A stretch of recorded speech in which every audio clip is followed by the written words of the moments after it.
I used to crave intensity, the kind of love that swept in fast, loud, eager to prove itself. I called it passion. I called it chemistry. I thought a man who texted back instantly, planned big gestures, and told me how much he wanted me after 2 weeks was the kind of man who cared. But deep down, something always felt off. That heat burned fast. The affection turned possessive. The excitement shifted into volatility. But I kept telling myself this is what love should feel like: urgent, overwhelming, a little bit out of control. I mistook unpredictability for depth. When he'd get jealous, I thought he's invested. When he'd chase me down after an argument, I thought he's fighting for us. I equated emotional outbursts with emotional honesty. And when things calmed down, I missed the drama. Because I hadn't learned to recognize peace without boredom. I didn't yet understand that someone regulating their emotions wasn't withholding love, it was protecting it. At the time, I didn't want a man who paused. I wanted one who reacted. I remember telling a friend, I just want someone who shows up, fully, openly, no hesitation. And I believed it. But what I really wanted was someone who performed their love loud enough to drown out my own doubt. I needed constant reassurance, instant replies, big emotional swings, and the men who gave me that, they disappeared just as fast as they arrived, because what I thought was intensity was instability, and I was so busy chasing emotional fireworks, I never questioned who was quietly holding the match. He was different, the man I never expected to love. He didn't flood me with affection, he didn't say more than he meant. He wasn't trying to impress me with his emotional availability. Instead, he observed, he listened, he moved slow, and at first that felt like disinterest. I kept waiting for the chase, the rush, the validation. It didn't come. But neither did the collapse. He wasn't trying to sweep me off my feet. He was grounded, and I didn't know what to do with someone who didn't need to prove his feelings. At first, I thought he wasn't into me enough. He didn't mirror my highs. He didn't match my urgency. He didn't fight for attention.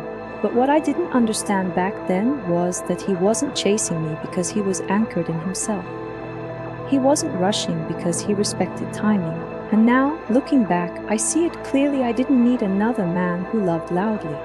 I needed a man who could contain love, who could hold it, not throw it. I didn't need more intensity. I needed emotional restraint. I just wasn't ready to see it yet. There was always a high in the beginning, the calls that lasted all night, the overwhelming attention, the urgency that felt like certainty. But it never lasted, because what I thought was love was just reaction, and what I called passion was just poor emotional control. I didn't realize I had been addicted to the noise. When the energy dropped, I panicked. When a man didn't need me to complete his every sentence, I mistook that for absence. I didn't yet understand that peace doesn't need to prove itself. When things were too quiet, I would poke. I'd test. I'd try to ignite something. I'd learn to measure love by volume, not consistency. If he wasn't emotional, I assumed he didn't care. If he didn't argue, I thought he was checked out. But now I see I wasn't looking for love, I was looking for friction. Because friction gave me a role to play, it gave me control, and real self-control in a man. It stripped me of that illusion. It forced me to see how often I confused emotional chaos with emotional intimacy. He once told me, I don't rush what I care about. And I didn't believe him. I thought he was stalling, protecting himself, maybe even bored. But now I know he was being intentional. He wasn't driven by impulse. He wasn't here to satisfy my craving for emotional adrenaline. He was offering something more rare: steadiness. He wasn't trying to win me over in a week. He was trying to build something real. And that meant showing up the same way on day 60 as he did on day 1. No more, no less. The men who came in hot always cooled off fast. And when they did, I blamed myself. Maybe I said too much. Maybe I wanted too much. But the truth is, they didn't run because I was too much. They ran because they never had enough of themselves to begin with. They led with intensity because they had no structure. And when I asked for stability, they mistook it for pressure. That's why now, I don't trust intensity anymore. I trust consistency, and I no longer chase love that doesn't know how to slow down. He didn't give me butterflies, he gave me breath. He didn't make my heart race, he made it steady. And it took me a long time to realize that the absence of emotional thrill didn't mean the absence of connection. It meant the presence of maturity. He wasn't trying to sweep me off my feet. He wanted me to stand right beside him. And to do that, he needed me to stop mistaking passion for purpose. He wasn't here to overwhelm me. He was here to meet me. And to meet him, I had to stop running toward the fire. The first time I realized I felt safe around him, I almost rejected it. It was too quiet, too calm, no emotional push, and no guessing games, no heat that flared and faded. Just steady, respectful presence. I remember thinking, why am I bored? But that wasn't boredom, it was unfamiliarity. I was so used to anxiety masquerading as chemistry that I didn't recognize peace when it finally arrived. His restraint wasn't distance, it was care, and for once, I wasn't being pulled into someone else's chaos. I was being invited into my own stillness. He didn't interrupt my thoughts. He didn't overtalk my emotions. He let me be quiet. He let me take my time. That was new for me. I dated men who filled every space with noise, commentary, affection, correction. But he didn't perform presence. He was present. He wasn't emotionally flat. He was emotionally regulated. And the more I noticed how rare that was, the more I respected it. Because it takes strength to pause instead of react. It takes wisdom to observe instead of assume. He wasn't passive. He was precise. In moments of tension, he never raised his voice, not once. He never punished me with silence, nor tried to overpower me with his emotions. He gave me space to feel mine without losing control of his own. At first, I mistook that for lack of passion. But now I see it was discipline, emotional discipline. He wasn't withholding, he was anchoring. And when I reflect on the calm I feel now in our relationship, it's because he modeled it long before I knew how to meet him there. He didn't just stay calm, he invited me into it. There was one night I came home emotionally overwhelmed, ready to project, ready to release it all on him. But he didn't react, he didn't collapse under my energy or try to deflect it back at me. He just said, take a breath. You don't have to unload it here if it's not yours to share yet. That line changed me, because he didn't shame my feelings, but he also didn't let me make them his responsibility. He showed me that love can be compassionate without being self-sacrificing. That boundaries aren't rejection, they're respect. Looking back, I realize I used to test men with emotional chaos not to be cruel, but to feel secure. If they rushed in, I felt worthy. If they panicked, I felt powerful. But with him, those tests didn't work. He didn't chase approval. He didn't beg for harmony. He just stood still, inviting me to meet him at a higher level, a more honest level. He didn't reward volatility with validation. He responded with neutrality. And that neutrality, once mistaken for disinterest, became the exact foundation I didn't know I needed. He never tried to out-emotion me. When I got loud, he got quiet, not in withdrawal, but in clarity. When I spiraled, he didn't match my chaos, he just held his center. And that restraint at first felt like distance. But over time, I began to understand it for what it was: power. Not the kind that controls, but the kind that grounds. He wasn't cold, he was composed. And the longer I was around that energy, the more I began to mirror it, not to please him, but because I liked how I felt in that stillness. He didn't say things just to calm me down. If he didn't believe in the words, he wouldn't offer them. I used to think that made him emotionally unavailable. But now I see it made him honest. He didn't trade comfort for integrity. He didn't give false reassurance just to make things easier. And that built a trust I didn't even know I was missing. Because once I realized he wouldn't say something just to soothe me, I started believing every quiet thing he did say. His words carried weight because he waited to use them. Sometimes I wanted him to react more, to fight harder, to prove he cared by losing his composure. But he never did, and that used to frustrate me. But now I see that what I was really asking for was emotional volatility. I didn't know how to feel loved without drama, and he wouldn't feed that. He chose presence over performance. He chose stability over spectacle. He wasn't proving anything. He was practicing something I was still learning, that real love doesn't need to explode to be felt. When I cried, he didn't panic. He didn't rush to fix it. He stayed. Silent, warm, steady. And for someone like me, used to people who either collapsed under my tears or ran from them, his stillness was disarming. At first, I thought it meant he didn't care. But the truth is, he cared enough not to make my pain about him. He didn't need to be the hero in my healing. He just needed to be honest, present, and whole. And that gave me the courage to start holding my own emotions the same way. His restraint wasn't a lack, it was a skill, a discipline, a form of love I had never been given before.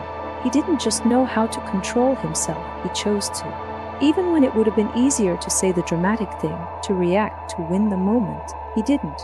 He chose peace, not passivity, not suppression, just peace. And that peace didn't dull the connection, it sharpened it. It made everything else clearer, because I wasn't being pulled into someone else's storm anymore. I was learning how to stand with someone who had already made it through his. In the past, I measured love by how fast someone responded, how quickly they'd text back, how intensely they'd apologize, how emotionally available they seemed in the heat of conflict. But he didn't move fast, he moved right. He took his time to feel, to think, to decide. That used to make me feel unseen. But now I realize it made me feel safe, because I wasn't being pulled into someone's emotional extremes.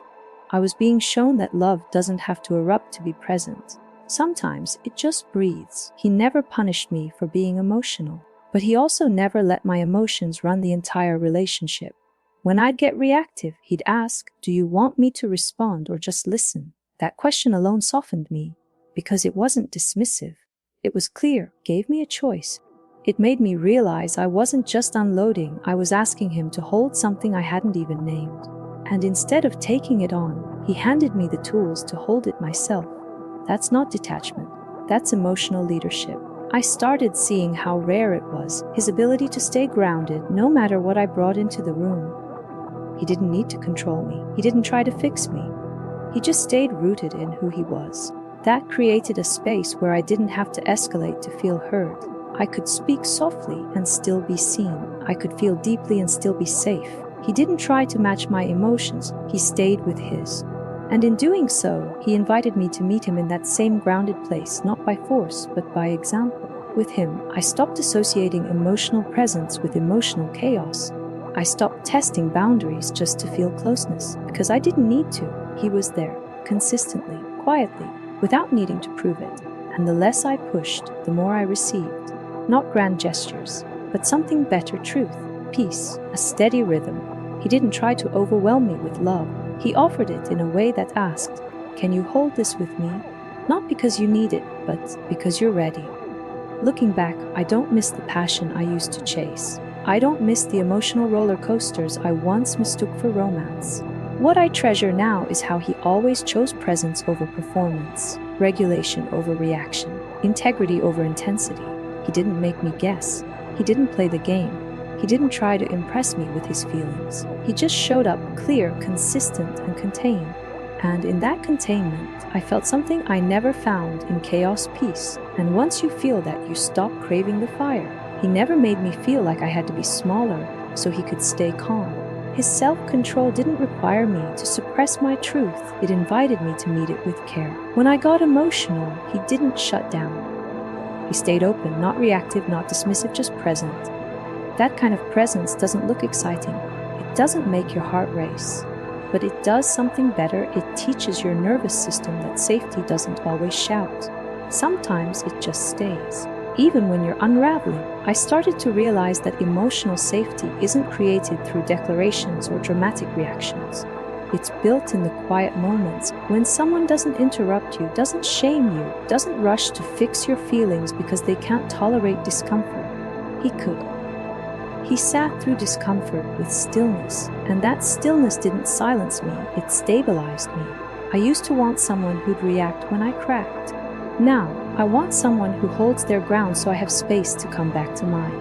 When he said, "I don't want to speak from a place I'll regret," I finally understood why he often chose silence over quick responses. He wasn't avoiding the hard stuff, he was protecting the space between us.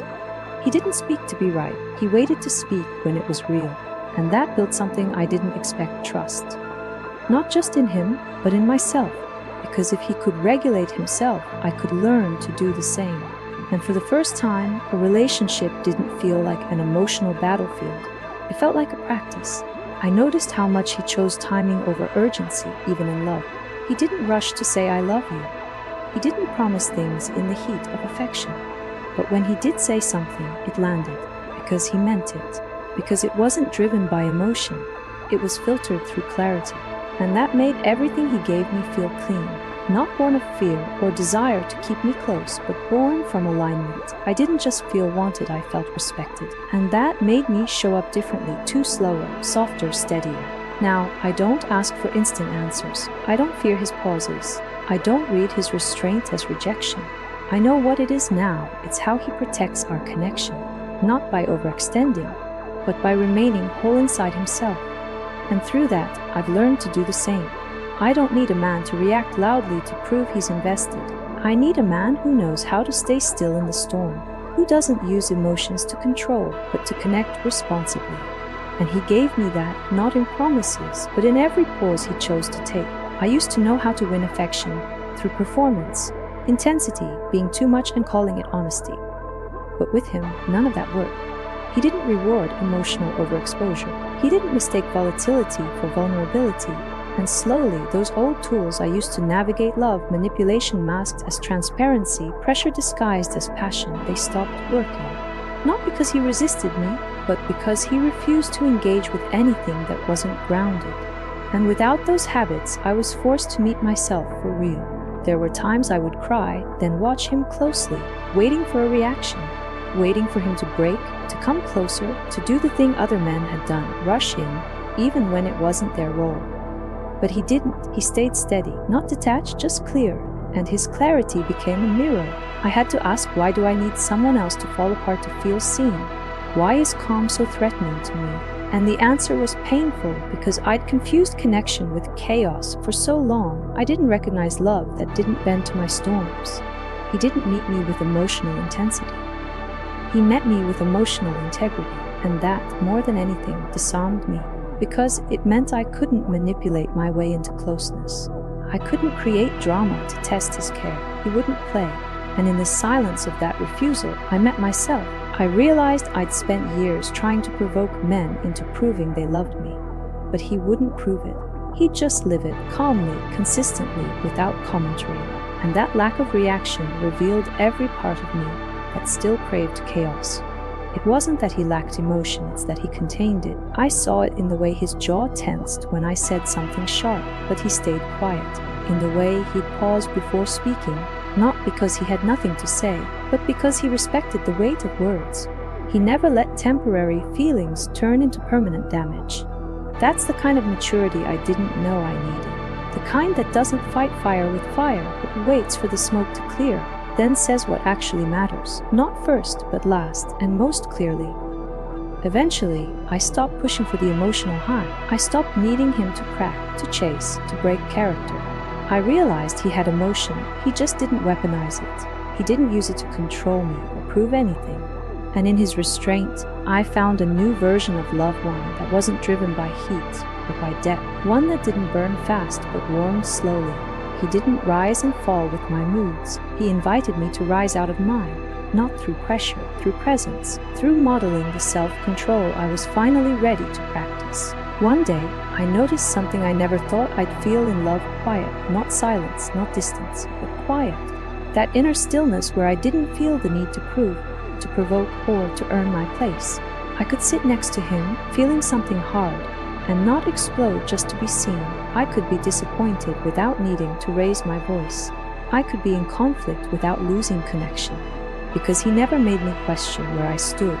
And when you trust your place in someone's world, you stop performing for it. He didn't reward dramatics, and that was hard at first, because part of me still craved the instant validation, the emotional chase, the adrenaline that came with being too much and getting away with it. But he never gave me that high. What he gave me instead was consistency, eye contact, soft pulse, measured responses. And that forced me to get honest. I wasn't reacting because I needed to be heard. I was reacting because I didn't know how to be still. And he was teaching me, simply by example, that I could be. There was a calm in him I used to resent because I mistook it for apathy. But now, I see it for what it was: mastery, emotional self-mastery. He didn't let my spirals pull him out of alignment, and that didn't mean he was disconnected. It meant he trusted me to find my center without needing him to carry me there. That kind of trust used to scare me, but now it makes me feel seen in a way performance-based attention never could. He didn't react to make me feel safe. He stayed safe so I could meet him there. We stopped having the kind of arguments that left bruises. Not because we avoided conflict, but because we both stopped trying to win them. He modeled that first. And once I realized he wasn't interested in being right, I let go of the version of me that needed to defend, attack, or perform. We didn't need theatrics to express love. We didn't need emotional explosions to feel intensity. The intensity was already there in the quiet commitment to be kind even when it was hard. That kind of passion is quieter, but it lasts. Now, when I speak, I don't speak to be heard, I speak to connect. When I feel something, I don't throw it at him, I share it with care. Not because I've become less emotional, but because I've become more responsible with my emotions. And that responsibility didn't come from being told to calm down. It came from being loved by someone who never made me feel like I had to shout to matter. He taught me without ever teaching that real intimacy lives not in emotional chaos, but in emotional clarity, and I've never felt closer. In every relationship before him, I unconsciously made it someone else's job to regulate my emotions. If I was anxious, I needed soothing. If I was angry, I needed matching fire. I didn't see it then, but I was asking to be managed. And most men either tried to control me or collapse under me. He did neither. He simply stayed grounded, unmoved by my waves. Not because he didn't care, but because he refused to carry what wasn't his. And in that refusal, I realized this man wasn't going to parent me. He was going to respect me. He never flinched when I was emotional, but he also didn't reward it with more than it deserved. That wasn't rejection, it was boundary. He didn't let urgency override alignment. He didn't get pulled into every mood swing. At first, I took it personally. I thought, why isn't he reacting? But then I began to notice he was always listening. He just wasn't leaking. He wasn't bleeding energy to match mine. And that made me reflect, if he can stay regulated for himself, why am I expecting him to dysregulate for me? I remember the first time I brought him a hard truth, not to provoke, but just to express. He didn't defend, he didn't deflect. He simply listened, then said, "Thank you for trusting me with that." And I realized how much emotional safety I had built, not because he absorbed my intensity, but because he never punished me for being honest. That kind of presence doesn't demand performance. It welcomes honesty and then lets you hold your part. He didn't make it about fixing, he made it about facing. What shifted wasn't just how I expressed emotion, but why. I no longer needed to cry to be comforted, to raise my voice to feel powerful, or to threaten disconnection to feel wanted. I didn't need a reaction to feel real. His restraint had given me the mirror I never knew I needed. It showed me how much of my past love was built on emotional instability. And once I saw the peace that came from stability, not suppression, I realized I don't want to be managed anymore. I want to be met. We no longer operate from extremes. He doesn't walk on eggshells around my emotions, and I don't weaponize his patience. We meet in the middle, where regulation meets awareness. He doesn't try to rescue me. I don't try to test him. We've built something that holds, not because we avoid conflict, but because we've stopped performing through it. There's no need to escalate to feel alive. No need to provoke to feel close. Just calm, curious presence. And once you've lived in that, anything else feels like noise. I never thought I'd fall in love with something so quiet, so unhurried, so deeply stable it didn't require confirmation every few hours. But that's exactly what happened. The absence of performance, of urgency, of emotional highs and lows became the very thing I craved. He didn't surprise me with grand gestures. He surprised me by being the same man over and over again. No matter the mood, the tension, the trigger, he remained. And somehow, that reliability became more attractive than any emotional thrill I'd ever chased. He didn't say, "I'm here for you," every time I felt off balance. He simply never left. His version of love didn't ask to be seen, it showed up anyway. And the more I stopped chasing dramatic connection, the more I began to appreciate this kind of intimacy, steady, sincere, self-contained. We didn't need to spark conflict to feel engaged. We didn't need to be emotionally reactive to feel deep. Depth came in the pauses, in the way he didn't flinch, in the way we could sit in silence and still feel held. This wasn't the kind of love I read about in novels. It wasn't passionate in the traditional sense, but it was fierce in its integrity. It was fire with discipline, a quiet devotion that didn't seek validation. And I realized I'd been taught to expect love to prove itself over and over again. But he never tried to prove, it just was. I stopped needing him to say the perfect thing in every moment. His energy said it already. And suddenly, I didn't want the man who flooded the room. I wanted the one who centered it. When my friends asked, "How do you know he's the one?" I didn't talk about butterflies or sparks. I said, because I feel calm around him, not just safe, clear. I no longer needed to chase meaning in every text tone or delay. I didn't feel the need to control the moment. His restraint helped me find my own. And in that mutual regulation, something beautiful formed respect. I respected his steadiness. He respected my growth. And neither of us needed to dominate to feel connected. We just chose each other daily. So now I no longer look for the loudest love. I look for the clearest one. The kind that doesn't burn fast but warms slow.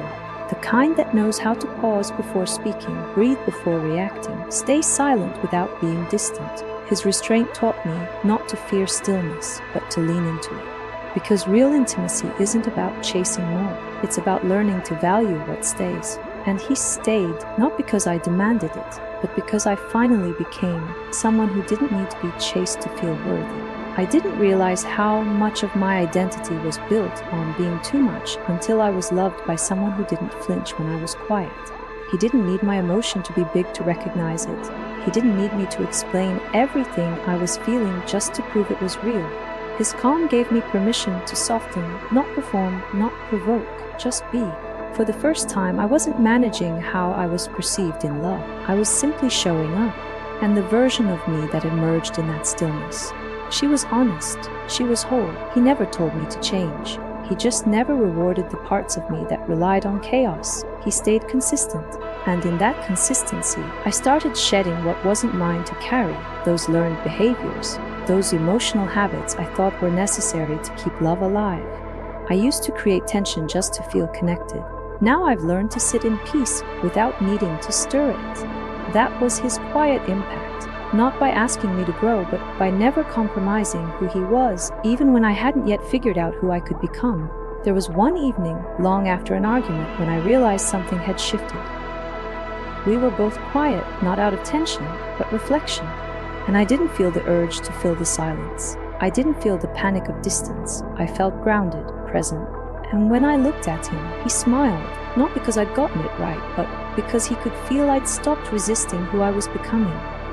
He saw a woman who could now meet herself with clarity, not because he fixed her, but because he refused to confuse her with approval. He once told me, "I never wanted to be the loudest person in your life. I just wanted to be the one you didn't have to filter for." And that's exactly who he became. The one I could come to without performing, without exaggerating pain or shrinking my joy, without trying to impress or decode. His restraint didn't silence me. It freed me. It gave me space to come into my own voice on my own terms. And when I finally used that voice, it wasn't loud, it was steady, just like him. The deeper I grew into myself, the deeper I loved him, not for what he gave, but for what he never tried to take. He didn't take the lead on my healing. He didn't take the stage in our story. He simply stood strong, quiet. The kind of man I once would have called too controlled, but now I call him something else entirely rare, because anyone can fall in love. But not everyone can love without possession. Not everyone can hold space without needing to fill it. He could, and in that space, I found everything I used to beg for. I used to want the man who chased, who flared, who fought to be near me. I used to equate passion with pursuit, reaction with love. But now, I just want the man who can sit still, who can breathe when things get hard, who doesn't confuse silence with distance or emotion with instability. The man who doesn't have to raise his voice to be heard, who doesn't have to overwhelm me to feel close. The man whose presence is enough, not because it's loud, but because it's anchored. That man is him. He didn't need me to break down to feel useful. He didn't need chaos to feel alive. And I no longer needed him to react to feel validated. We met each other somewhere far beyond the highs and lows, where communication didn't need translation, where love didn't need performance. He never said, "I'll calm you down." But he did something better. He stayed calm enough for both of us until I could join him there. That's not something I could have understood years ago. But now, it's the only kind of intimacy I trust. The truth is, I don't miss the emotional fireworks. I don't miss the adrenaline. I don't miss wondering if today would be the day he'd show up differently. That was never romance, it was survival. What I have now is rhythm, respect, a steady pulse of love that doesn't spike just to feel real. And that's the kind of love that actually lasts. Not because it avoids conflict, but because it doesn't let emotion dictate direction. It lets clarity lead. And once you experience that, everything else feels like noise. He taught me, without words, that self-control is not suppression, it's stewardship. That holding back is not withholding, it's care. He never made his emotions my job, never made my reactions his responsibility. And by simply staying within himself, he gave me the space to do the same. He didn't change me by force. He changed me by being a mirror, a quiet, unwavering one. And in that mirror, I saw who I could be when I wasn't performing, when I wasn't chasing heat, but choosing depth. So no, I don't want the man who loves the loudest. I don't want the one who burns the brightest. I want the one who knows how to hold not just me, but himself. The one who responds, not reacts. Who listens, even in silence. Who pauses, not out of distance, but out of wisdom. The one whose power comes from restraint, not control. And I want him not because he overwhelms me, but because he never needed to. His stillness taught me everything I once searched for in chaos. And in that stillness, I finally felt home.